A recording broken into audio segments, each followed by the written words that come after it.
Stay tuned to gain insights into the often challenging, mysterious, tough world of being a manager, particularly as a woman. So you never fall into the danger traps anymore. Keep listening. Welcome to Thrive with Nancy. This podcast is dedicated to you, an executive woman who has done well in her career, and yet you're up for improving the results you achieve wherever you show up. Through my 30 years of experience training and coaching executives to success, I have identified 2 dangerous career tipping points that will make a difference both individually for a woman executive and also for her company and the number of leadership-ready managers they have in their ranks. What are the 2 career tripping points? Well, actually, they're make or break positions in the organization. The first is when you step into your initial supervisory management role, the title that moves you from doer expert in an area to a position of authority where you're managing people. The second is much later in your career, and it's when you're moving from mid-level management into senior-level influential positions in the organization. Both roles are transformational points where, when handled incorrectly, the executive, and hear this, the corporation suffers.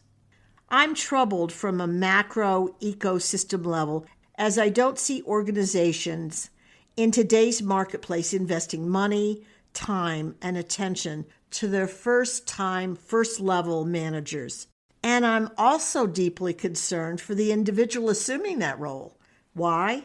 It's because of conversations I've had with clients as we reminisce about the terrors of our first management role. We all thought we knew, and yet we didn't. All of us found ourselves lost and misguided. Each made comments about our regrets before moving on to how much I wish I had some kind of development mentoring in the beginning of my career. Gosh, it would have made a difference for my employees, my company, and my career. Can you relate in any way? Well, let's jump into unpacking it at a granular level to better get a handle on my alarm. What does it really mean when you're promoted to a manager position? And it is way more than a spanking new title and a larger paycheck. Though they are certainly worthy of celebrating, I've got to say. When you're promoted from a doer to manager role, whatever you expect, it should be like you've been hit by a tsunami-like shift in your attitude and your actions. If it isn't, you've fallen into the trap many have through the years. For the first time ever, you're expected to motivate, direct, and evaluate the work of others. Until this point, your success rested almost entirely on your own work. The rub is that all these others are likely wired to think, act, and be inspired very differently than you are. You may even at some level know this, but that's not the tsunami shift I mentioned. Let's dig a bit deeper. Know this, your success measurement shifts dramatically. Instead of being measured on your abilities to provide widgets or outstanding service faster and better than anyone else, you're being asked and tested on and assessed on your ability to improve the widget making and servicing ability of those you supervise. You're judged on your talent to get results through others. Your company promoted you to share your secrets for generating more widgets or servicing clients better and to demonstrate best practices to them. And this is no small matter, and it's not easy to achieve. This area is also the failure of many companies that don't spend time and money training their exceptional raw talent. Transformed attitudes are essential at this junction and at this level within the organization. If as a first-time manager, you're not taught how to replicate or magnify your skill sets through others, and you continue filling the breach, leaving little to no time or opportunity to focus on the higher level work that you're paid to initiate, everyone loses. And equally as destructive as a future manager who cares for their people, you're diminishing your employees' abilities and you're fostering weak bench strength for the future in your company. This shift is expected of every brand new supervisor. And because this podcast is for women executives, I now want to focus exclusively on you. Where many women, though not all, and yes, it is more often a woman's issue than a man's issue, where many women get in trouble is when their people aren't producing widgets or meeting the needs of the organization. These first-time women managers jump into the breach, producing more and more and more by themselves. Such a decision harms your future promotability. You see, there's only so much additional work you can do before you run out of steam or time. Your best bet for increased productivity or improved services, even though it's not easy, is to build your staff's muscle, not fill the breach. When you don't, you're facing a career of too much to do always with too little time to do it because you're working on projects and assignments below your level while juggling the work you're being paid to produce and what you're being assessed on for your performance evaluation. Yes, executives are promoted with this attitude, but you're setting yourself up for a stalled or less than stellar future. You may get promoted by your organization. However, this working harder and actually producing less through others' attitude harms everyone long-term, including the profitability of your organization. Yes, it takes more time initially to teach your staff to do it for themselves. Yes, it's hard to hold people accountable. There are 1,001 yeses that make it easier to do workarounds, but I promise you, this approach is more difficult in the long run. Teach your people to fish and stop feeding them, please. It is your job.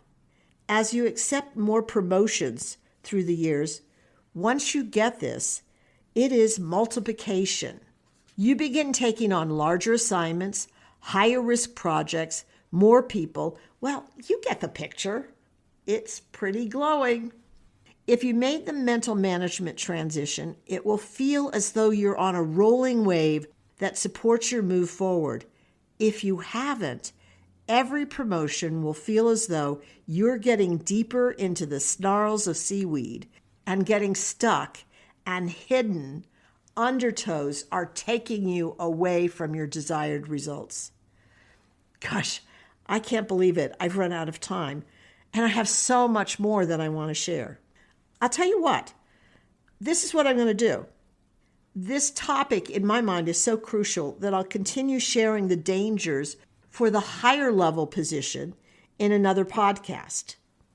And then also, because I had tips and hints for first-time managers to expand your staff, I'm going to put all of those tips in my www.ThriveWithNancy.com resources section in the blog area. So you can get all of the information that I believe is relevant. It's practical concepts that you could initiate immediately and you'll see results. Did you get the scope of the transformation expected of you at this first management role? Are you ready to rock and roll and become more the manager and less the doer? I sure hope you got that transition, because honestly, every promotion you have after this one, if you haven't gotten it, you're falling a bit behind, a bit behind, a bit behind. And if you're someone who is longing or expecting or strategizing to become in a senior leadership position where you really have influence, it will be very difficult for you to attain that role without your ability to work through your people at every increasing level of management. I'm confident this podcast has you revising your thinking regarding management. And don't forget, the second half will be examining in detail, the role of senior level positions in your organization on the next podcast. And I'd appreciate you hitting the like button or subscribe or share this podcast with your peers and friends. By now, you know I'm committed to helping executive women find a fulfilling, satisfying career, one that you look forward to going into work every day because much of the pressure is gone, because you understand the secrets of working within a business environment. And I can't get this podcast expanding on my own. I need you spreading the word, so I appreciate your help. Did this podcast bring you some additional clarity regarding your role as a first-line manager? Are you seeing a gap in yourself, in your current endeavors, and the suggested reality for what needs to be as a manager? I know it seems a bit overwhelming. It isn't when you lean into your responsibility one step at a time. Interested in acquiring more insider information? I would be honored to establish a partnership relationship with you to develop and add more executive level skills to your leadership arsenal. Check out your Strategic Edge coaching program with really an amazing extra such as a $125 a month Thrive at Work Mastermind virtual program with dynamic executive women for free. And there's more, but you'll have to check it out at www.thrivewithnancy.com/executive. If after exploring you're interested in learning more, you can click the link on the page to schedule a free discovery call with me. It's your opportunity to see if I'm a match. I'd love to discuss how together we can achieve all you see and hope is possible. Let's explore bringing all your giftedness and all your possibilities to life, because you know they're there. Remember, no one ever makes it to the top or even arrives at their next career destination alone. I'd love to be there with you. Bye. I'm thrilled you've listened to the Thrive with Nancy podcast. My intention is to offer quick tips designed for you to apply right away, ones that will boost your career immediately. I bet you're already considering ways to implement these new ideas. Perfect. Now, if you do me a favor, pass the podcast link on to those who will benefit, your friends and coworkers. Thanks so much.